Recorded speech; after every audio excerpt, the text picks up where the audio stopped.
You're listening to CX Passport, the show about creating great customer experiences with a dash of travel talk. Each episode, we'll talk with our guests about great CX, travel, and just like the best journeys, explore new directions we never anticipated. I'm your host, Rick Denton. I believe the best meals are served outside and require a passport. Let's get going. Listeners, I want you to visualize the most luxurious travel experience you've had, or maybe one that you want to have. What does that look like?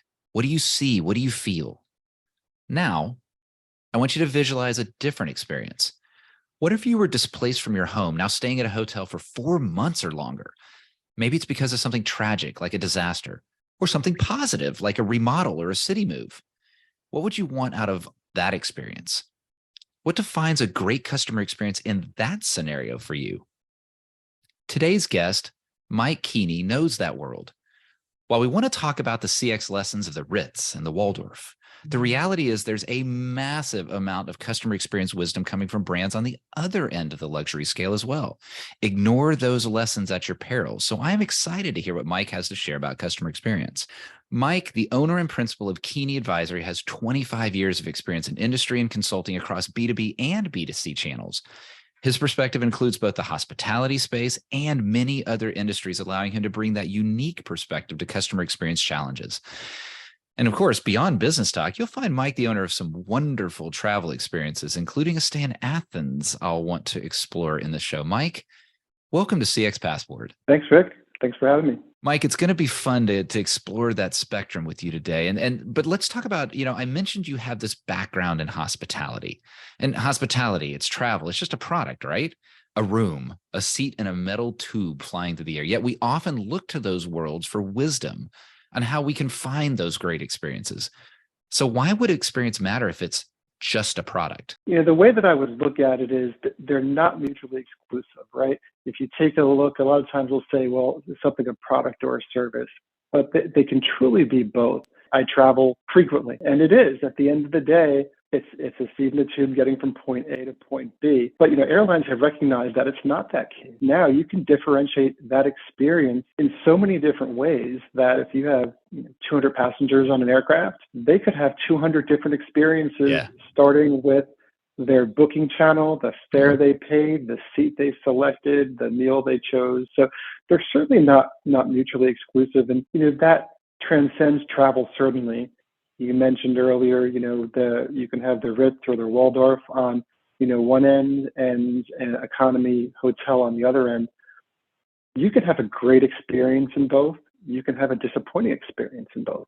And what I think it comes down to is, what was your expectation going in? What was your journey before you even started that experience? And it's outside travel as well. Last night I was coming home from my son's wrestling tournament, and it was late, and there's something that I wanted to eat, and I got it. My wife and I went to the drive-thru, and let me tell you, at 9:30 at night, that sandwich was delicious, and it hit the spot, and it was $4, and it was a great experience.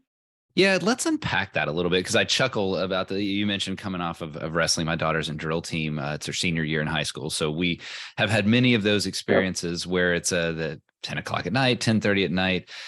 You're done with the Friday night lights. And yeah, Whataburger actually is pretty good. But then, on a Friday night when I want to have a nice martini sitting at the bar, Whataburger does not come to mind. So you talked about its expectations, but regardless of whether it's luxurious of the Ritz, regardless of whether it's the wonderfully functional and exactly what a customer in a long stay needs at extended stay, if it's not luxury, what are those factors that define a great experience? Sure. I think there's quite a few.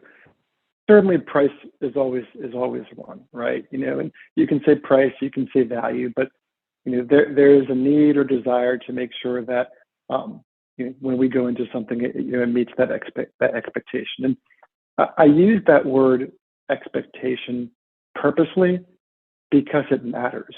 So if it's that view of expectations, and that's kind of what I would expect, right? If I expect to have a yummy, tasty, but quick burger versus a wonderfully seared and perfectly prepared medium rare filet, I want both of those, but my expectations are set differently. How does a brand, let's talk about Extended Stay America. How does a brand like Extended Stay America help set that expectation with the customers so that when they arrive, when they are going through their experience with their brand, that it is a delightful experience? Where does that start? Sure, there's the generic answer of advertising and brand promise and all that stuff, right? But in some cases, customers might not be aware of that. And one of the challenges in hospitality, especially within hotels, is booking channel. And there's a couple of different ways you can book a hotel, right? You can book a hotel on brand.com, right? Go to the brand's hotel's website, and brands really are trying to push customers to go book on that website. Obviously, there's a financial reason for it as well, right? Because there's not paying an OTA, and they have more control. But the other is you get to control that messaging, and that's something you lose when you go to an OTA. So if you're and for your users or your listeners, OTA, it's travel agency, so that would be the Expedias, the bookings, whomever. I'm assuming those folks know that. But if you go and you're searching for a hotel there, you might be clicking down that left-hand side and narrowing down, saying, okay, I want to make sure that I have a hotel that includes breakfast. Right. Great. So they go through and they select that. They book it. Great. They're expecting breakfast when they get there. Reasonable. There's a lot of different types of breakfast. Yeah. So at Extended Stay America, we offered what we call the grab and go breakfast. Because in the extended stay hotel, it was, we had coffee, there was, a muffin, there was, in some locations, there was some fruit, but it was intended just as a quick sort of grab and go type thing. It's not, a full cook to order breakfast. So we were very purposeful in our messaging on our website, in their booking journey. When you would receive a reminder, prior to your stay, that would all be explained. Yeah. If you book through an OTA, you might not necessarily get that. And your first point of being introduced to that might be at check-in. Well, at that point, that might be a little bit too late. So, it goes back to the expectation of making sure, how do you communicate that, especially when there's different channels. This is your captain speaking. I want to thank you for listening to CX Passport today. We've now reached our cruising altitude, so I'll turn that seatbelt sign off. While you're getting comfortable, hit that follow or subscribe button on your favorite podcast app so you'll never miss an episode. Love it if you'd tell a friend about CX Passport, leave a review so others can discover the show as well. Now, sit back and enjoy the rest of the episode. I think that's such a vital part of that experience and expectation setting is what the upfront aspect of it. You mentioned the grab and go, and it triggers a thought there. I would imagine that brand, and I just got back from Japan, so I stayed at the Hilton Tokyo, which is a full service, a wonderful, with a huge, massive breakfast, as you might expect. I imagine, regardless of where you are in the luxury brand spectrum, the same thing applies of how does a brand know what their customer wants. One of the places, and I think in a hospitality brand specifically, but it really extends to all sorts of brands, where you get the best insight, it's your frontline team. How have you found the best ways to get that insight from the frontline team that might be telling you, hey, folks are getting confused about this grab and go? Or if that's not the example, just in general, how do you get that insight from the frontline? Yeah, I appreciate it. So I'm a little old school. And so first of all, I love technology. My background is in technology, so I love technology and using technology for things.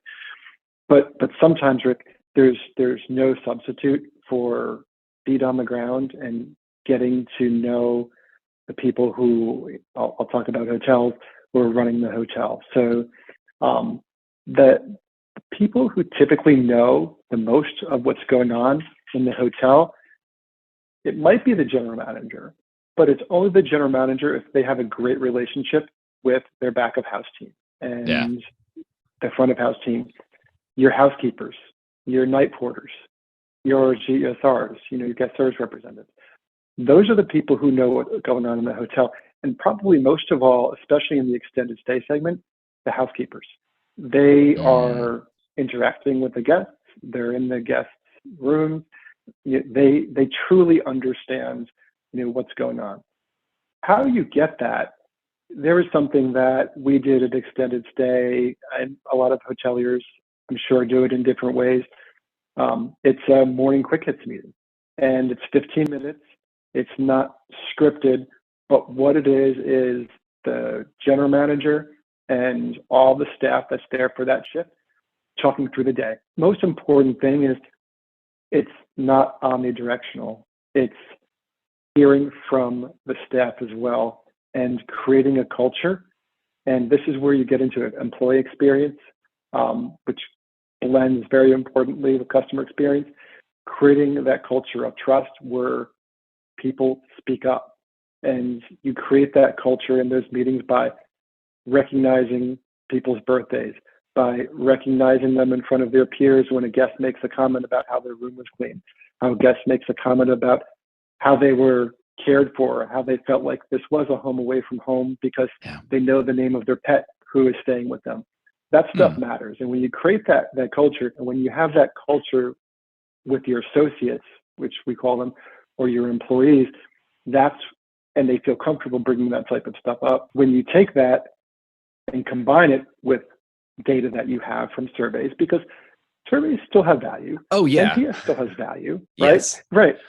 Social media still has value, but it's one piece of it. It's not all of it. But when you put it together, that's where you learn. And when I say, social media or surveys have value, during the pandemic, one of the biggest pieces of insight that we received from our guests was, there was this big focus of clean the rooms. Everything has to be like disinfected, Right. 25 times a day, right? And we learned as we went through the pandemic.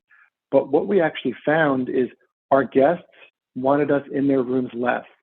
They didn't want us to clean their rooms. Remember, we were extended stay, so they might be staying for a longer period of time. Yeah. So that being able to pivot quickly and listen to that voice of customer, instead of focusing on, well, we're going to clean more, we put programs in place to exchange linen more frequently, provide things to our guests so they could have their rooms clean.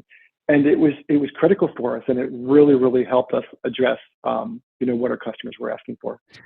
I definitely heard a lot of those stories inside the hospitality industry, right? Hilton came out with its Lysol Clean, how they co-branded, or I may not have the right word there, but with Lysol to have a clean stay concept to minimize the interaction in the room.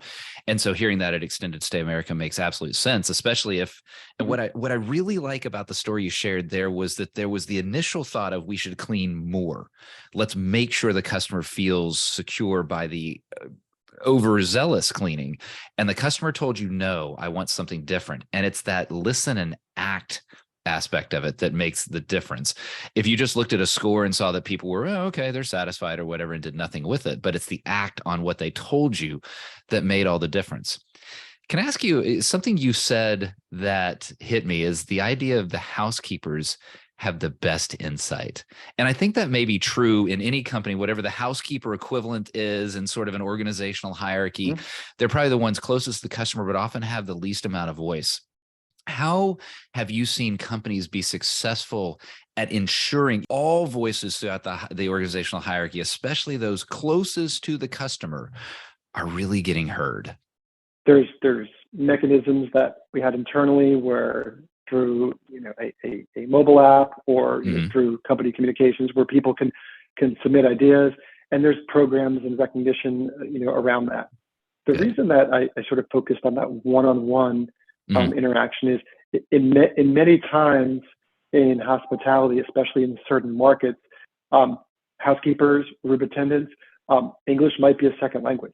They might not necessarily, or that technology might not necessarily be enabled for them. They might not have that personal email address or that. So that's where that relationship really becomes important. They have that relationship with that general manager, with that front desk staff that they can share. Hey, I noticed I was talking with Mr. Jones and he's going through a tough time. We would have a lot of patients who might stay with us that, were undergoing cancer treatment. Yeah. Something would share that. They might share that with us. And that's an opportunity for the general manager to leave a card or do something that is, in the scheme of things, fairly small, but just by having that interaction and knowing your guest. I mentioned, the pet's name, someone's been there for, a month, and they leave that dog treat or something for them. Those are the things Yeah. that create personal experiences. And that's where I think that personalization really comes. And those are the moments when you travel, those are the moments you remember. Yeah, that's really important. I'm glad we had a chance to unpack that, especially we all want to deliver great experiences for our customers. We all talk about understanding our customer, and then we all talk about how employee experience matters. You just described that in a little nutshell of, right. I want the employee experience to be great. I want to give them the opportunity to be able to provide their input. And I recognize that the tools and systems may not be the best way, but a human connection. And so a company that has set that up and that level of trust with their employees, that will just, I don't want to say automatically, but in general, manifest itself in the delivery of the customer experience. I appreciate you unpacking that. Let me change it up a little bit. You had mentioned a hotel stay in Athens. That was a fantastic customer experience. I would love to know how that experience was so special. Sure. And it was a great trip. It was to Athens. It was a short trip, and this was a great hotel. It's a hotel that's known for service. It's a 5-star hotel. When I arrived, it was interesting, and the words that they used when I arrived still stuck with me. And it's nothing spectacular. A lot of times you might check into a hotel, hi, welcome, whatever, ID, thanks for being platinum diamond, whatever, right? All things that are part of the script. But what they said is, Mr. Kuenne, so glad that you're here. We've been expecting you. The words that really resonated were, we've been expecting you, and we're so glad you're here, right? Ooh. Very personal. Yeah. They looked at me in the eye when they said it. I'm like, wow, okay. It was just very, very genuine. But it was the eye contact. It was a lot like you and I are talking now. It was a conversation. It was almost as if I was visiting a friend and staying in their place. They were truly welcoming me. Oh, nice. I'm like, well, I want to go do some exploring. Stopped and visited the concierge, and instead of just saying, oh, we'll do this, like, well, tell me how long you're here. Tell me what you'd like to see. Tell me the types of things that you like. Again, the concierge wasn't going through his list of things that he tells everybody. He wasn't going through the list of restaurants that are giving him a little bit of, maybe something when he refers them. He asked me questions. And even though a lot of the things that I had planned to do were the same, they recommended, well, you might want to do this in this order. And when you leave the museum, here's a little tip. Don't go out this door, go out this door. Because if you go out this door, you can go to this place and you'll walk through the old city. And it's something that a lot of people typically miss because they're just trying to go from place to place, right? So that concierge could have very quickly been done with me in 2 minutes. Instead, he spent 10 minutes with me, and it changed my entire, I shouldn't say the entire, but it changed my experience of how I experienced that city and how I experienced that hotel.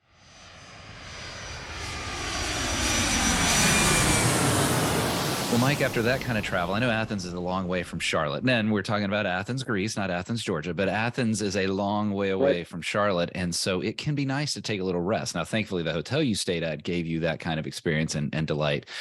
But sometimes the air travel experience isn't so special, and it's nice to have a little break in the first class lounge. So why don't you join me here in the first class lounge? We'll move quickly here and hopefully have a little bit of fun. What is a dream travel location from your past? Probably Rome, Italy. I've done a couple times, both on my honeymoon and with my family, and it's just an amazing city. I do find Italy coming up very often. Rome doesn't always hit the favorites in folks that I've had on the show, but it is an amazing city with just incredible stories in it, incredible history, and incredible beauty there, and incredible food, which is one of my favorite things about travel. Thinking forward, what is a dream travel location you've not been to yet? I have not been to Maldives, so looking forward to doing that with my wife sometime and doing one of those overwater bungalows and just doing nothing. So that's certainly on the list. I've mentioned this. Maldives comes up quite a bit. Now, what makes me jealous is because I have global guests on this show. There are plenty who have already been there because it's in sort of their neighborhood, their global neighborhood, if you will. And I'm jealous of those guests. I'm with you, Mike. That's on the dream travel location I've not been to yet. What is a favorite thing to eat? I'll go back to example before. It all depends, Rick, but I enjoy a good steak. But sometimes I just want a good slice of New York pizza. I live in Charlotte. It's hard to find that here, but there's a couple places that just when you want that, it hits the spot. Nice. I like both of those answers strongly. Now, on the other side, what is a thing your parents forced you to eat but you hated as a kid? Any green vegetable, and that probably still holds the same. I'll eat peas. That's about all my wife can get me to eat. But yeah, not a big vegetable guy. Love it. I love watching guests' reaction in their face, the facial reactions when that question gets asked. What is one travel item, not including your phone, you will not leave home without? Noise canceling headphones. They're just there, whether it's on the airplane or in the hotel, or it's just I must have them.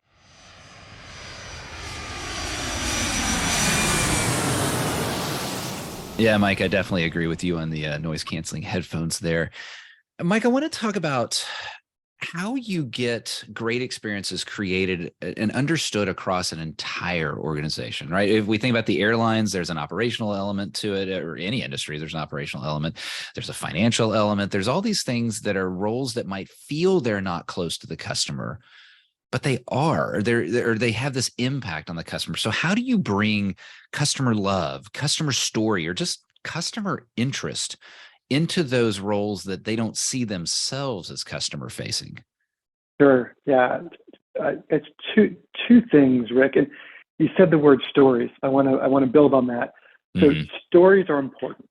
If you think about even presentations or lectures or things that you've been to, the ones that resonate with me the most are not when someone puts up a bunch of bullet points and charts. Yeah. Sometimes that matters, but it's the stories. It's the good storytellers.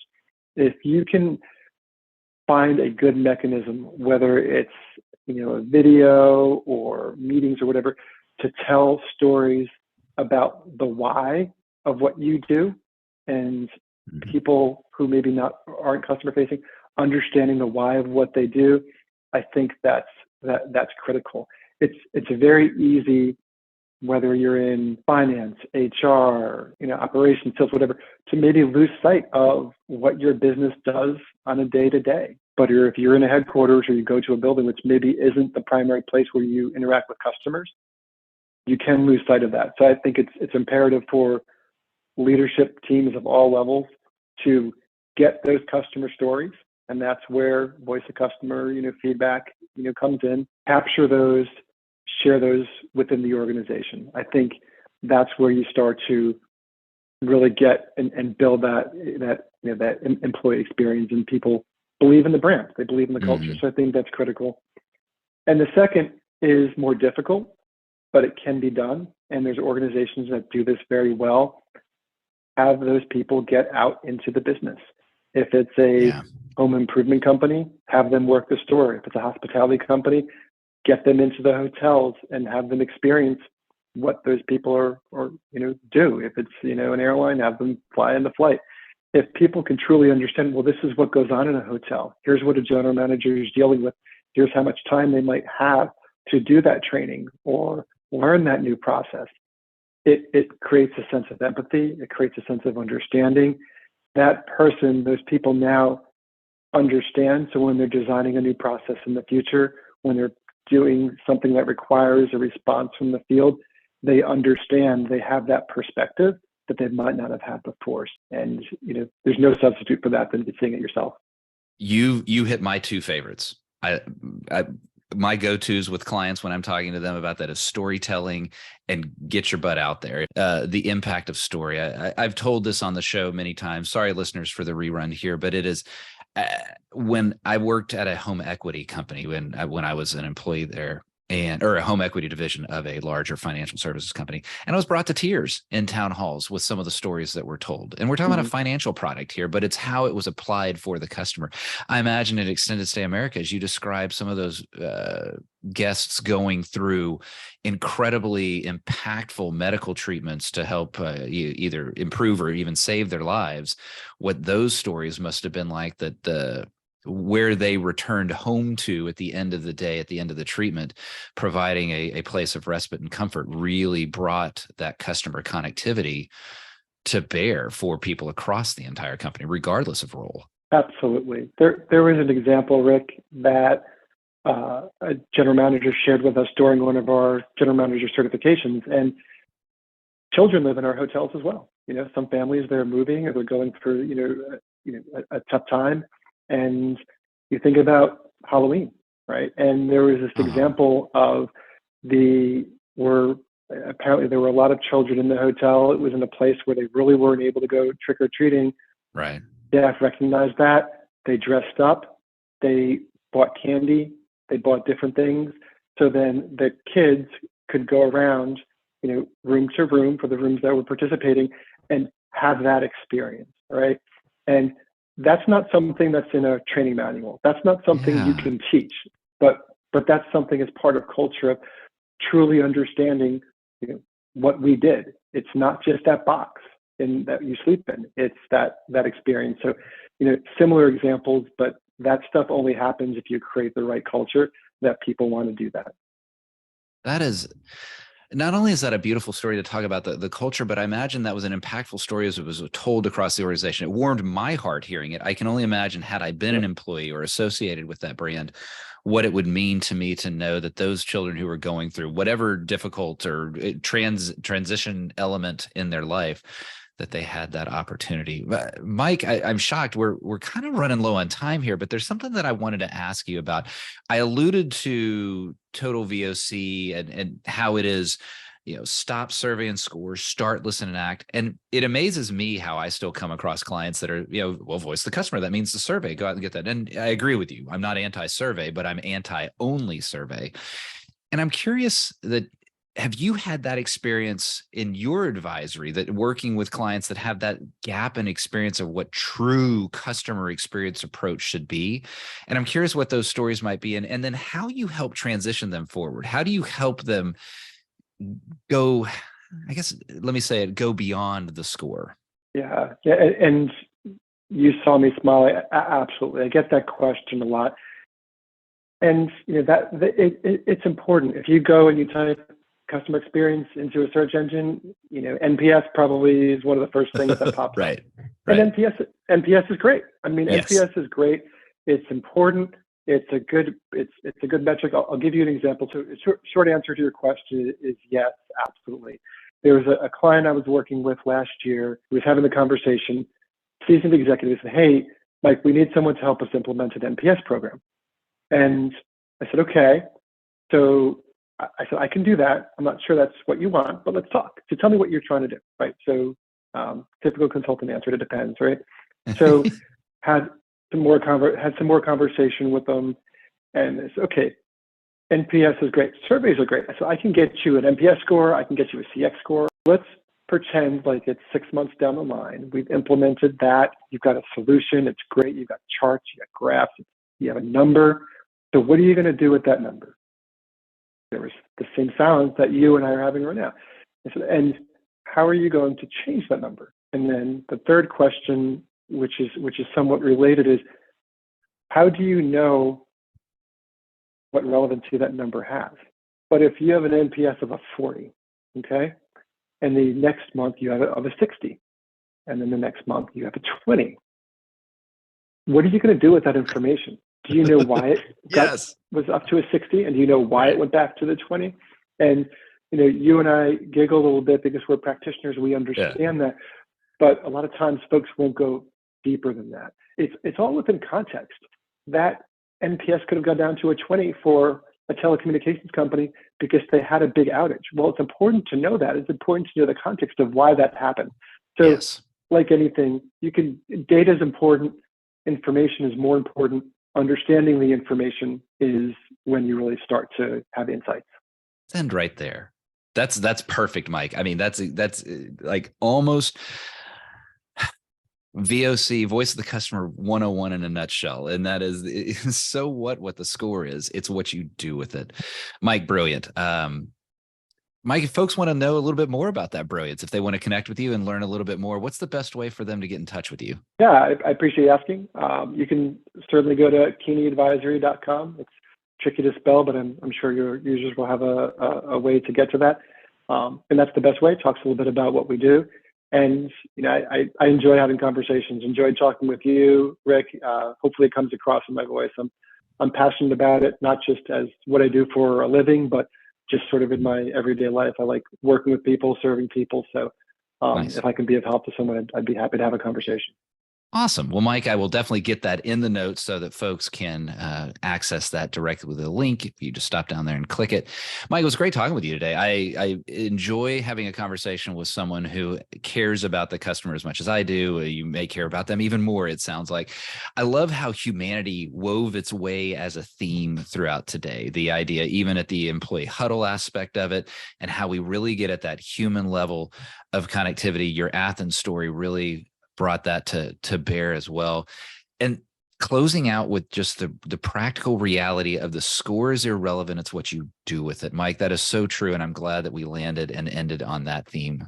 It was wonderful talking to you today, Mike. Thank you so much for being on CX Passport. Likewise. Thanks for having me, Rick. Thanks for joining us this week on CX Passport. Make sure to visit our website, cxpassport.com, where you can hit subscribe so you'll never miss a show. While you're at it, you can check out the rest of the EX for CX website.